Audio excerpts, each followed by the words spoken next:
Noh, nagu te näete, siis saimegi koha 2000 euri siia. Ja mis te näete?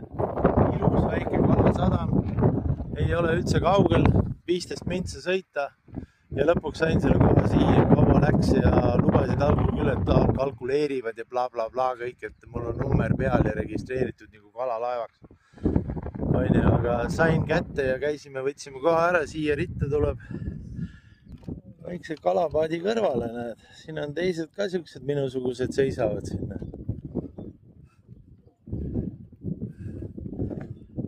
Siin ta peaks kuskil olema.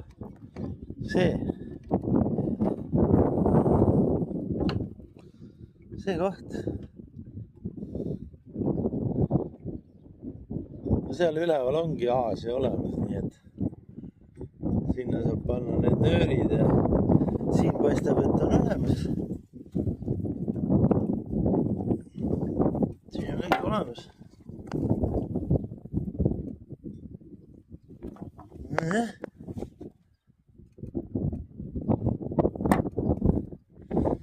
Siis on väga vinge, see esimese otsa kohta kui olemas, kui käivitada siia tuleb siis. Nagu näete, siin on need väiksed kalapaadid, kes käivad siit välja, siis lähevad lobstereid püüdma üles sinna, kes käib lobsterit, aga no siin ju avanevad hoopis teised võimalused. Nii et väga vinge kalapüük saab olema siin. Ja muidugi jah, üleval saab veel rentida seda kuuri ka, aga no see kuur on 1,5 tonni euri, tuleb juurde maksta veel.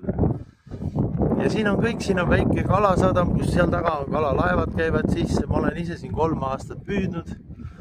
3 hooaega täpsemalt, mitte 3 aastat. Ja need tulevad sinna, siin on oksjonid, kalad, värgid, särgid, nii et siin on päris põnev saab olema.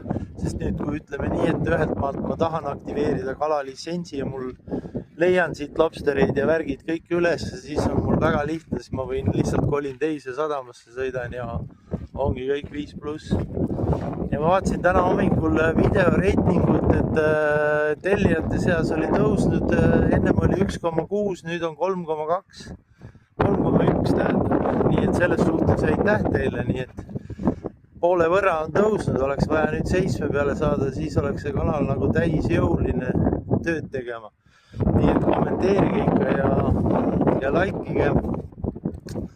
Ja isegi nagu eile üks kirjutas, et sa oled jobu ja idioot ja mis seal kõik oli ja tola ja vahet ei ole, mida te kommenteerite. Ühes te kommenteerite ja pange like ka.